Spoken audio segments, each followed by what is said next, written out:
Alors, tout d'abord, donc, je me présente, Stéphie Kerzulek, je fais partie de l'Espace Info Énergie.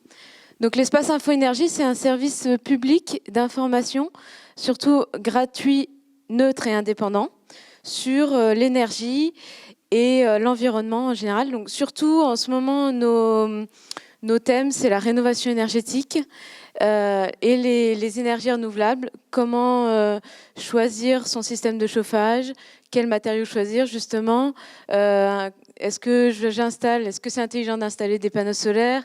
Voilà, toutes ces questions que ces particuliers se posent, nous, on est là pour répondre, donc en permanence téléphonique ou physique. Et aussi, donc, on fait des ateliers sur tous ces thèmes-là, des soirées où on parle aussi d'économie d'énergie au quotidien dans les logements, économie d'eau, économie d'électricité, etc. Et on organise des forums énergie habitat avec des professionnels du monde de la rénovation sur tous les corps d'état de la rénovation et aussi avec les institutionnels, puisque c'est co-organisé par Nantes Métropole. Et on invite tous les institutionnels qui proposent aussi les aides financières à la rénovation, ce genre de choses.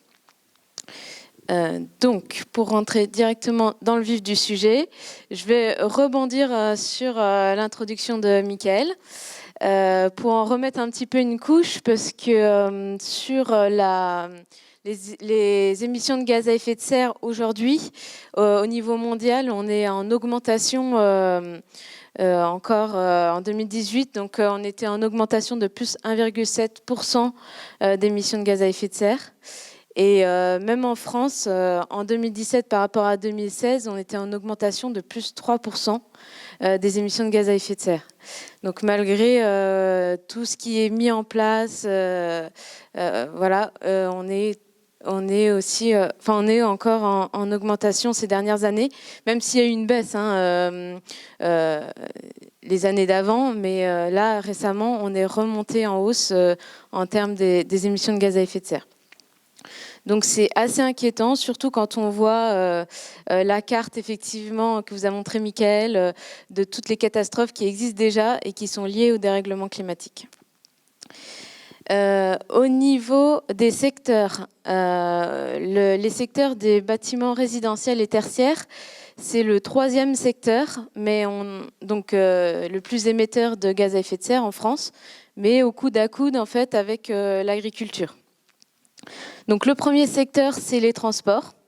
Et d'ailleurs, ça peut aussi être une question à se poser, parce que nous, en tant que particuliers, quand on choisit un logement ou qu'on va construire un logement, on ne se pose pas toujours les questions de savoir à quelle distance mon logement se trouve de mon lieu de travail, par exemple.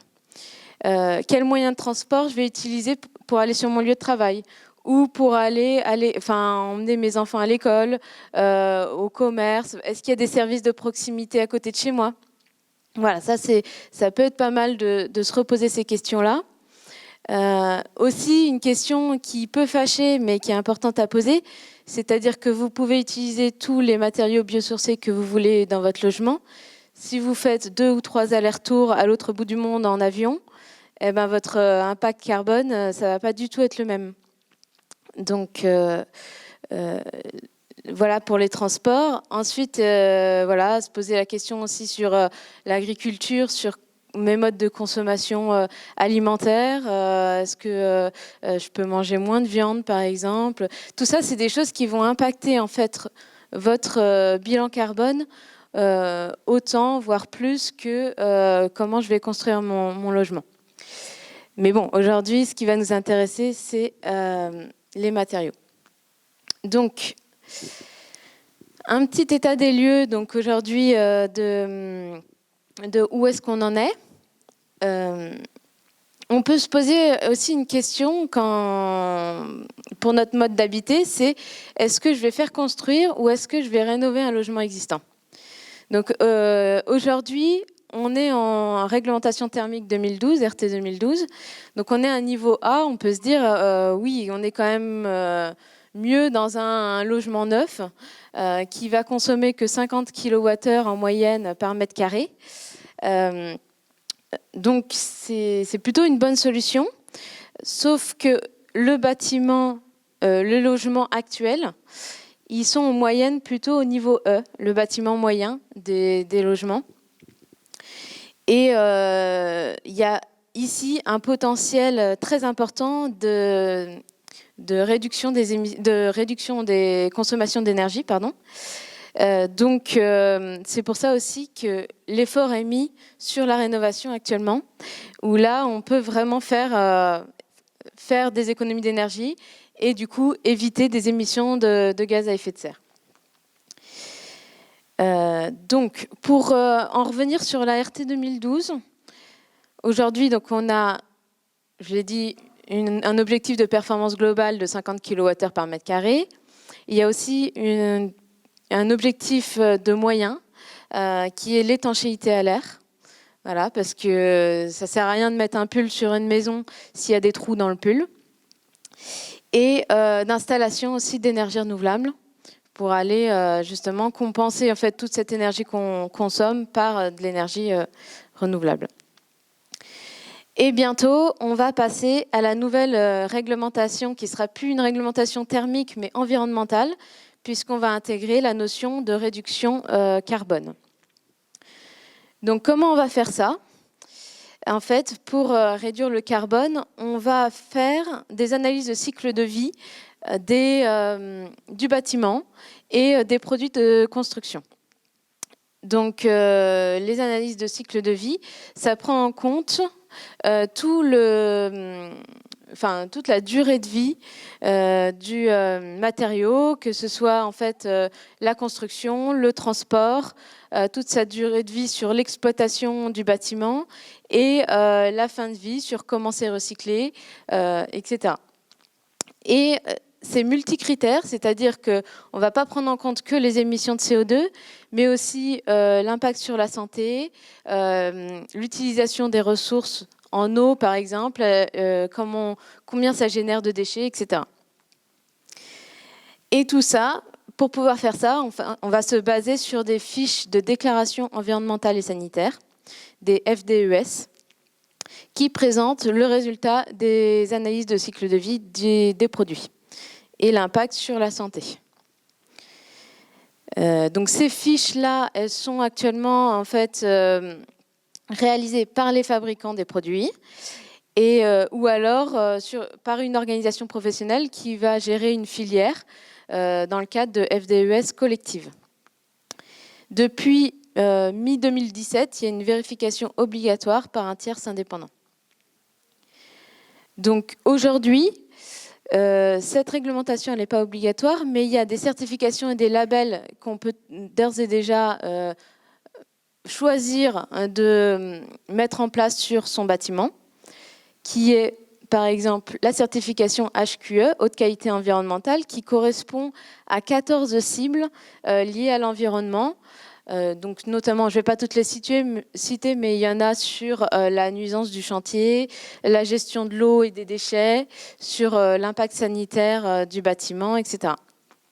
Et il y a aussi également le label bâtiment bas carbone, qui là, on va regarder en fait les émissions évitées via une construction raisonnée et une exploitation maîtrisée. Et on regarde les innovations climat via le stockage carbone, justement via des matériaux biosourcés, ou bien la réutilisation de produits qui permet de développer une économie circulaire. Alors, j'avance.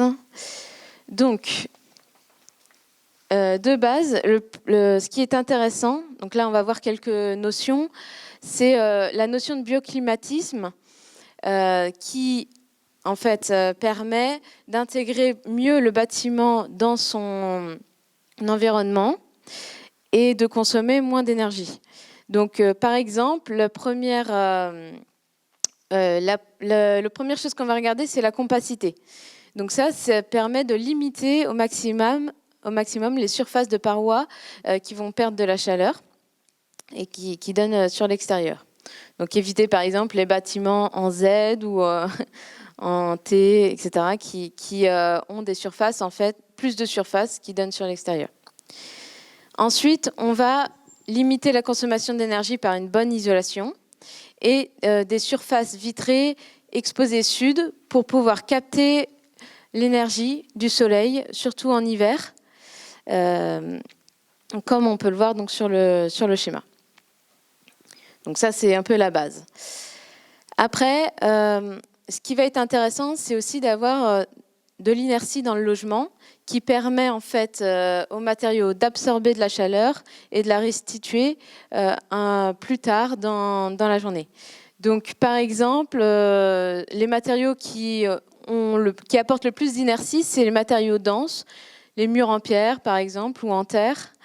Et c'est tout l'intérêt par exemple aussi d'avoir une isolation par l'extérieur, puisque là, on va garder la masse du mur à l'intérieur du logement et quand on va la chauffer via les systèmes de chauffage, ces murs-là vont garder la chaleur pendant pas mal de temps.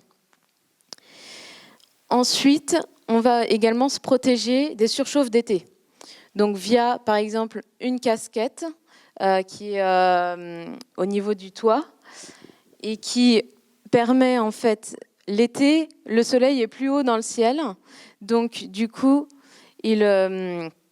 cette casquette empêche le soleil de rentrer l'été, mais elle n'empêche pas le soleil de rentrer l'hiver.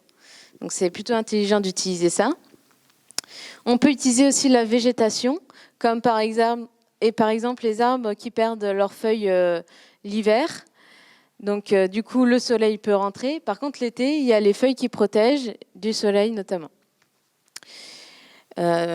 Et enfin, il y a la ventilation nocturne. La nocturne, les petites flèches que vous voyez, c'est par exemple, on ouvre la fenêtre la nuit et ça permet de réduire la température dans le logement. Et enfin, donc l'idée, c'est aussi de se protéger des vents dominants qui vont apporter de la fraîcheur et des mouvements d'air qui peuvent être désagréables par notamment l'utilisation du paysage autour et notamment de la végétation. Ensuite, on va revoir aussi un peu les bases du confort thermique.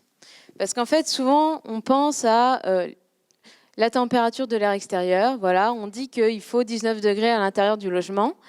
Sauf que déjà, 19 degrés, en fonction de son métabolisme, on peut le ressentir comme froid ou comme chaud.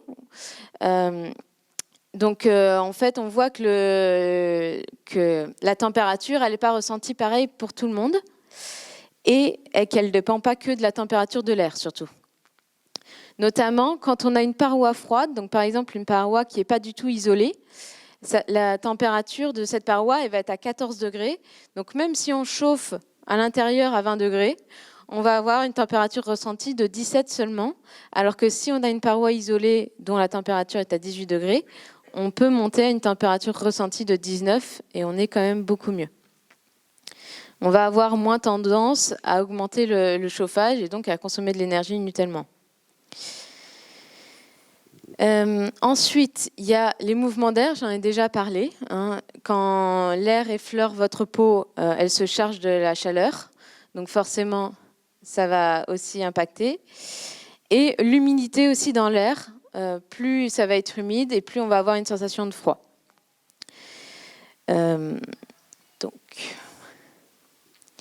Ensuite, je voulais reprendre aussi les définitions de base pour qu'on soit d'accord sur ce dont on va parler.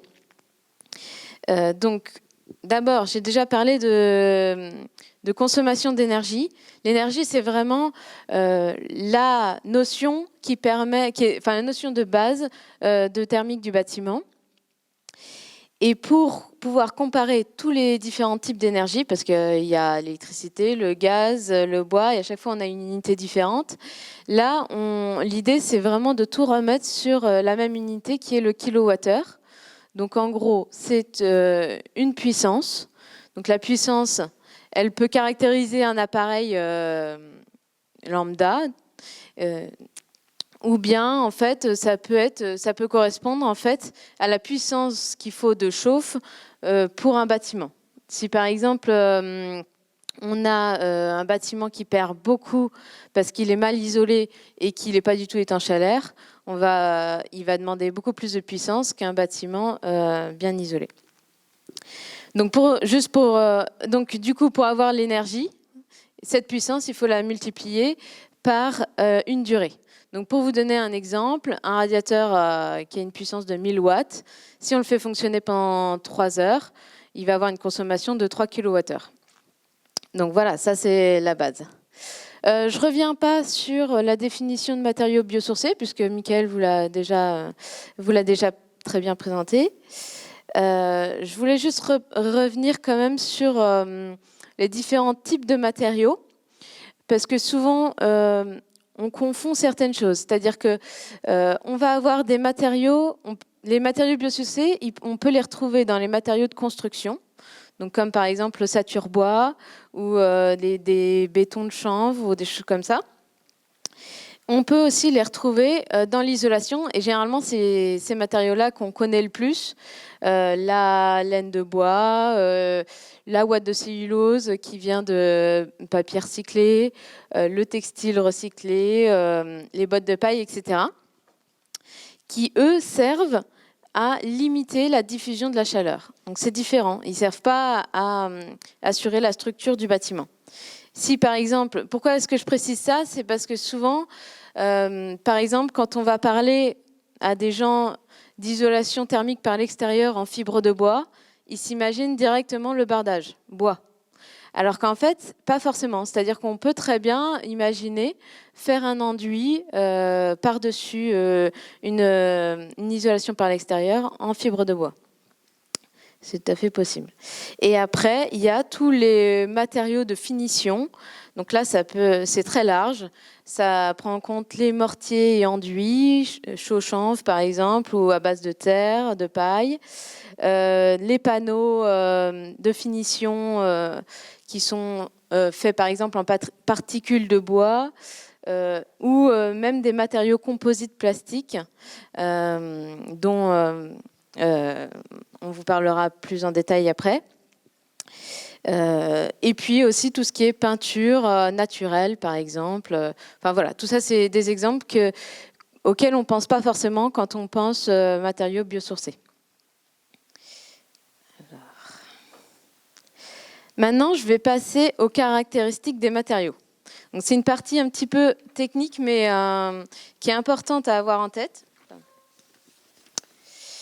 qui permet justement de savoir pourquoi c'est intéressant de choisir des matériaux biosourcés ou pas, dans certains cas. Donc, la caractéristique de base, celle qu'on va utiliser dans les réglementations pour les aides financières, etc., c'est la résistance thermique. Mais pour comprendre la résistance thermique, il faut d'abord que je vous présente la conductivité. Parce qu'en fait, chaque matériau va avoir une conductivité différente et c'est sa capacité à conduire la chaleur. Et on l'appelle le lambda. Donc, ce lambda, il va être donc différent pour chaque matériau, ce que je disais, et ça va être, on va en fait retrouver la résistance thermique en faisant une petite formule qui est épaisseur divisée par le lambda. Donc la résistance, elle caractérise une paroi. Donc une paroi, il peut y avoir une certaine épaisseur. Si un matériau a un mauvais lambda, on va compenser par une épaisseur un peu plus grande pour avoir la même résistance thermique. Donc, pour vous donner des exemples, donc c'est des chiffres à peu près, hein, parce qu'en fonction de différentes watts de cellulose, on n'a pas forcément exactement la même conductivité, mais une watt de cellulose avec une conductivité de 0,04, il va falloir 30 cm pour arriver à une résistance thermique de 7,5, qui est à peu près aujourd'hui ce qu'on met dans les combles des maisons individuelles. Si par exemple on utilise du polyuréthane, qui est un petit peu le matériau qui a la meilleure conductivité, puisque plus elle est basse, mieux c'est, avec 18 cm seulement, on peut arriver aussi à une résistance thermique de 7,5. Donc quand on regarde comme ça, on se dit, bon, c'est pas forcément les matériaux biosourcés les meilleurs, en tout cas sur la résistance thermique, c'est les matériaux synthétiques, polystyrène, polyuréthane, qui l'emportent. Mais il va y avoir plein d'autres caractéristiques qui vont être intéressantes aussi à regarder.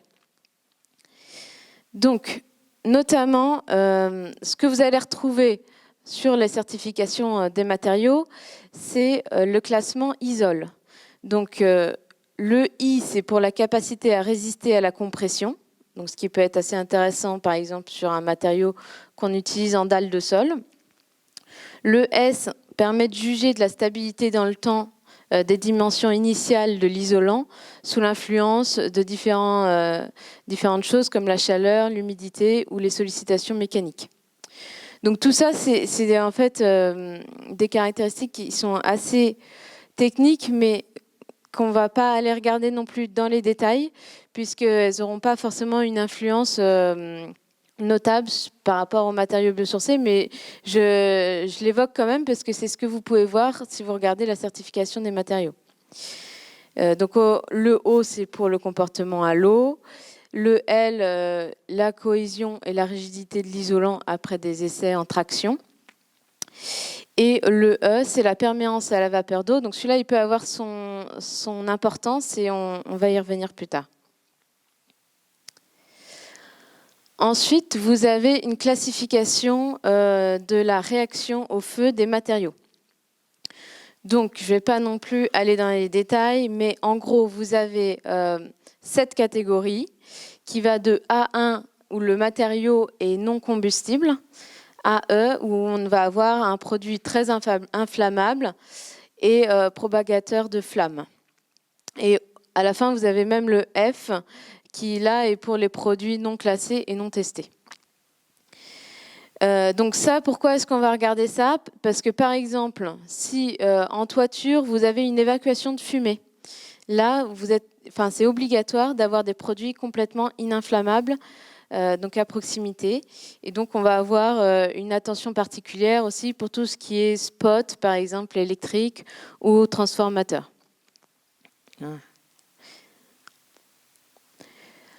Ensuite, donc là, je reviens sur la perméance à la vapeur d'eau.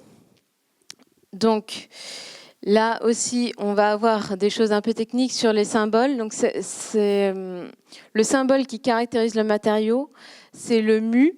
C'est un symbole grec.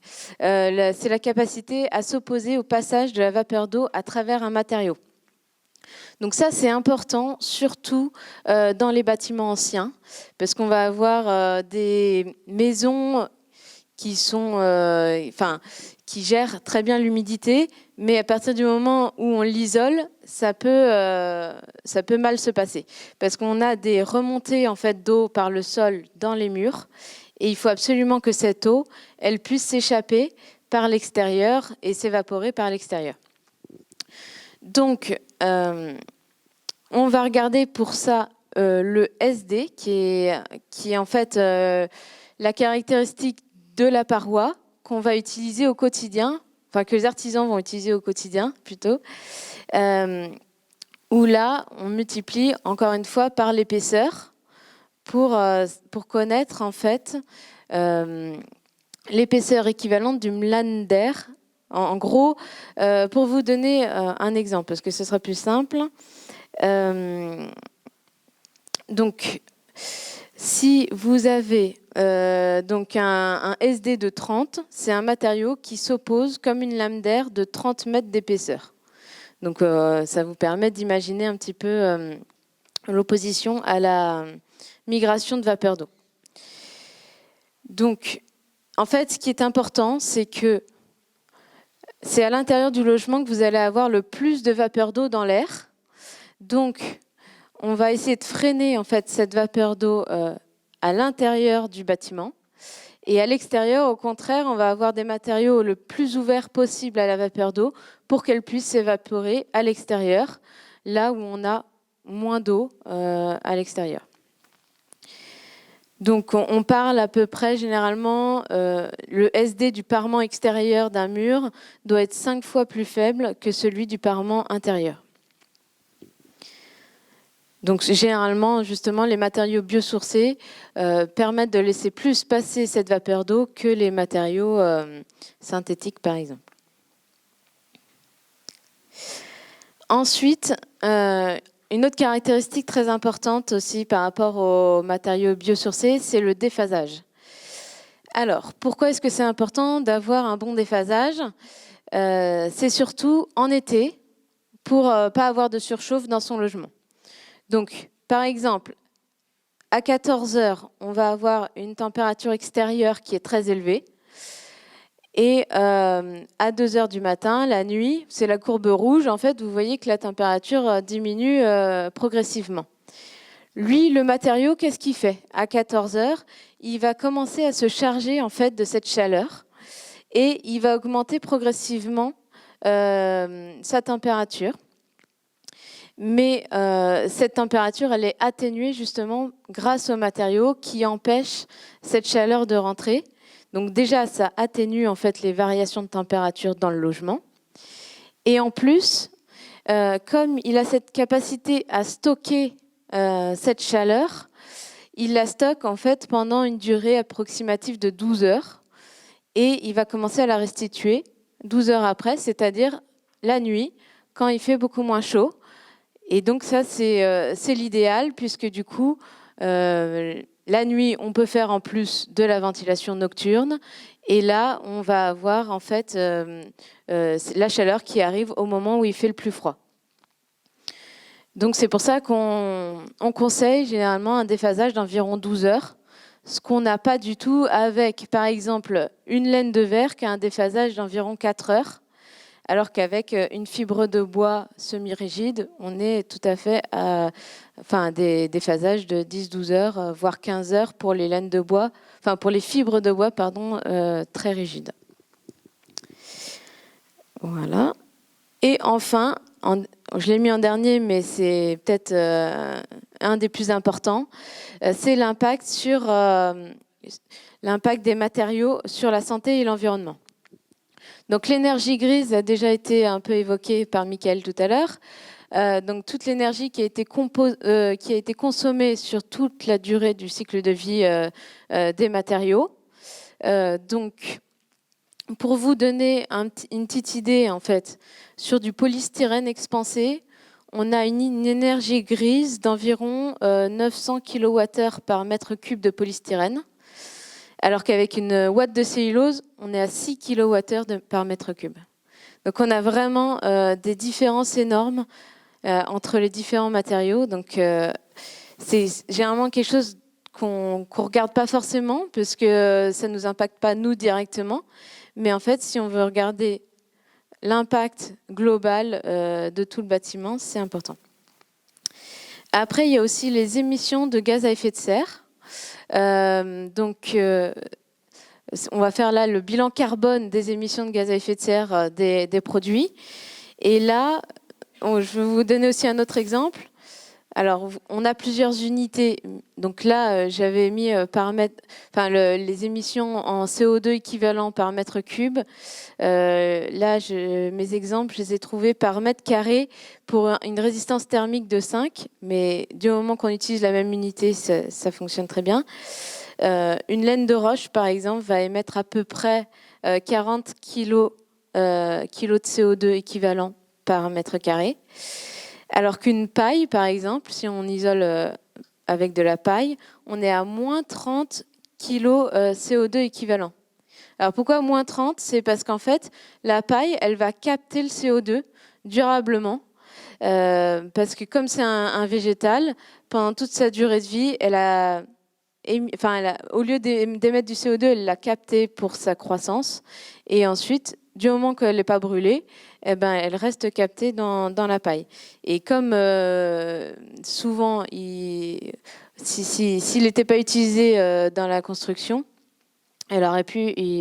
souvent, la paille est brûlée dans les champs, etc. Donc, c'est du CO2 évité, finalement. Sur la santé, il y a aussi un impact sur la santé qui est très important. Vous avez une petite étiquette qui vous permet de savoir s'il émet beaucoup de pollution dans l'air intérieur. notamment ces composés organiques volatiles qui peuvent être toxiques. Donc c'est là, il faut être vigilant sur ce que vous allez mettre, par exemple, dans les pièces de vie des personnes fragiles, les chambres des enfants, par exemple, ou ce genre de choses. J'essaye d'avancer pour laisser du temps aux autres. Ensuite, donc, vous avez... Alors, pardon. Hop. Donc, pour avoir des matériaux qui soient corrects, justement, et qui respectent, en fait, qui ont des bonnes caractéristiques, il y a plusieurs certifications. Il y a notamment donc, le marquage CE, qui est un petit peu le passeport sur le marché européen. Voilà.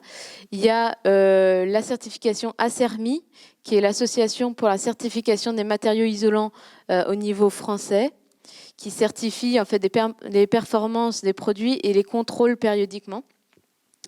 Et par exemple, pour être éligible aux aides financières, c'est obligatoire d'avoir l'une de ces deux certifications. Donc, je ne vais pas rentrer dans le détail des documents techniques unifiés, mais il faut faire attention aussi aux assurances des entreprises qui mettent ces matériaux en œuvre, puisque ce n'est pas parce qu'on a un bon matériau qu'on va être bien isolé au final, puisqu'il faut aussi regarder comment il a été mis en œuvre, bien sûr. Donc, 2 mots également sur les aides financières que vous pouvez avoir. Donc, sur la construction neuve, là c'est essentiellement sur la rénovation énergétique. Il y a très peu d'aides dans la construction neuve, sauf, je peux évoquer un bonus de constructibilité si vous allez au-delà de la réglementation thermique. C'est-à-dire que si, par exemple, vous allez vers du bâtiment passif ou de la réglementation environnementale dont j'ai parlé tout à l'heure, vous faites attention à l'analyse de cycle de vie des produits, etc., vous avez un droit à construire un petit peu supérieur. Dans l'ancien, donc je ne vais pas toutes les reprendre une par une, mais vous avez 30% de crédit d'impôt, vous avez les aides de l'ANA pour les personnes à ressources modestes, l'éco-prêt à taux zéro, une TVA à 5,5 et les certificats d'économie d'énergie qui sont en quelque sorte les droits à polluer des entreprises qui fournissent et distribuent de l'énergie et donc qui vous fournissent des primes si vous faites des travaux d'économie d'énergie. 2 mots sur l'isolation à 1 €, puisque en ce moment on est beaucoup sollicité sur cette question-là. Sachez que ça ne va pas forcément dans le sens des matériaux biosourcés, parce que pour arriver à une isolation à 1 €, les prix sont tirés vers le bas. Et c'est la généralisation en fait, des laines minérales et une baisse de la qualité de la mise en œuvre des produits. Donc, je ne vous le conseille pas. Ensuite, sur les matériaux biosourcés en particulier, il n'y a pas d'aide spécifique pour les particuliers, si ce n'est Nantes Métropole a quand même mis en place une bonification des aides pour les copropriétés qui utilisent des matériaux biosourcés dans leur isolation. Voilà, donc j'ai fait le tour de ma présentation. Donc là, c'est toutes les sources que j'ai utilisées. En gros, vous avez le guide ADEME que vous allez retrouver en fait sur la petite table où il y a tous les livres tout à l'heure, qui est sur choisir des matériaux pour construire et rénover. Les livres de référence de Jean-Pierre Olivia et Samuel Courget, qui est l'isolation thermique écologique et la conception bioclimatique. Le magazine La Maison écologique, qu'on utilise beaucoup aussi, nous, dans nos conseils. Vous avez des tableaux comparatifs d'isolants, tout ça. En fait, vous pouvez retrouver les sources sur notre site internet. Donc, info-énergie-pays-de-la-Loire.fr. Et vous pouvez nous retrouver, l'Espace Info Énergie, sur nos prochains ateliers. Donc, on fait un atelier à Saint-Hilaire de Clisson, pardon, le 5 juin, sur comment exploiter l'énergie solaire sur mon toit. On fait également un forum, construire, acheter, rénover, les clés pour réussir, avec le CAUE justement, à la Maison de l'Habitant le 17 juin. Et un forum énergie habitat, donc je vous ai présenté en fait tout à l'heure le concept. Il y en aura un à Bouaye, donc le 12 octobre. Voilà.